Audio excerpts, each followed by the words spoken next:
For millions of students, Labor Day weekend marks the end of summer vacation and the start of another school year. But for the first time in 185 years, there will be no fall semester at Green Mountain College in western Vermont. The school fell victim to trends in higher education that could soon impact hundreds of other schools. Brooke Silva Braga was there as the college packed up for good. Doing tours almost every When Robert Allen became president of Green Mountain College in 2016, he admired the picturesque campus, marveled at their carbon-neutral footprint, and then gawked at their balance sheet. How soon did you realize there might be a problem? Very quickly. I mean, within the first couple of months. I'm a mathematician by training, a financial person. I realized that we were going to come up short.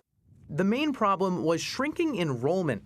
By last year, just 427 students remained on campus, broke and unable to find a school to merge with. In January, Allen announced that the school's 184th graduation would be its last. I've had a long professional career, not all of it in education. It was the hardest thing I've ever had to do. As you can imagine, many parents were really angry. Kind of disappointed. A lot of people came here to build relationships and keep them going, not just to come here for a year or two. It's pretty much intact. What's left of Green Mountain has a ghostly feel. Empty classrooms, empty dorms. Not even the pool is filled. And it speaks to how these closures affect not just the school and the students, but the whole community. This is the only swimming pool in town. And was it really effectively a public swimming pool? The costs to run a college keep going up. New buildings, higher administrative costs, but sluggish middle-class wages mean fewer Americans can afford to pay. I think this is something people have trouble understanding. Tuition is so high. Right. Shouldn't it be easy to keep a college in good financial health? It would be that if anybody really paid tuition. So at Green Mountain College this past year, we didn't have one full-pay student. Really? Not one? And so in other words, our published tuition was roughly $36,500, and the average student paid just a little over $12,000. We left Green Mountain and headed towards Boston. Finding other shuttered schools was as easy as pulling to the side of the road. Southern Vermont College in Bennington, Vermont, also closed after the spring semester. This past spring also marked the last classes for the College of St. Joseph in Rutland. Just across the border in Massachusetts, Atlantic Union College closed the year before. And last spring, Newberry College here in Brookline, Mass, graduated its last class too. In Boston, at Harvard, we met Michael Horn, who's been studying education and has a grim prediction. You think more of these closures are coming? Absolutely. I think 25% of schools will fail in the next 2 decades. A quarter? A quarter, absolutely. They're going to close, they're going to merge. Some of them will declare some form of bankruptcy to reinvent themselves. It's going to be brutal across American higher education.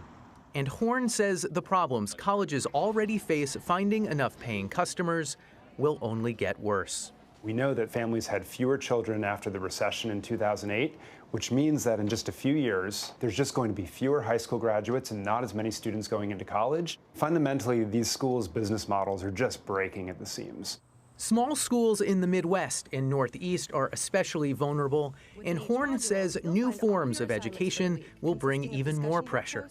I think we're going to see basically faster and cheaper programs emerge. I also think we're going to see a lot of mobile learning programs come up where you can literally just pop on your phone, learn a few things. And so I think we're going to see a lot more of these sort of flexible, affordable, convenient programs.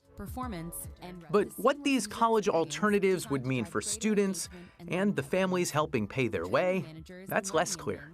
I have a 1-year-old at home. Yeah. Is he young enough that society will have moved off this idea of the degree in time, that I don't have to come up with 500 grand in 17 years? This is the big question in my household, too. I've got 5-year-old twins, but I don't know. I mean, because there's huge parts of the society that have to shift with that. It's not just expectations, it's how employers hire. And a huge reason people are going to school is for social reasons. You're trying to sell it. So what becomes of the classic college campus? So the asking price is $23 million. President Allen says he's received interest from international high schools and a group hoping to educate veterans. Another college here seems unlikely. This problem is not going away. The demographics are not going to change. And the fact that college is unaffordable for a lot of folks is not going to change in the near term. For CBS This Morning Saturday, Brooke Silva Braga, Poultney, Vermont. Stark contrast to a college we did a story on earlier this year called Berea College, which offers scholarships to all of its students. It has a $1.1 billion endowment. Be interesting to see. Maybe they could teach a few lessons. They all handle scholarships in a different way because there in particular, your tuition is so much. How are you going broke? Not one student paid full tuition last year. They were all on scholarship. Yeah, and not making money. It's sad because for some students, that smaller college is so important. It's what they need to get that education. It's interesting to see if some of these ways can keep changing. Online learning, I know for me, it was some of that social aspect of college and learning how to be with others. It is important. Yeah. College is important.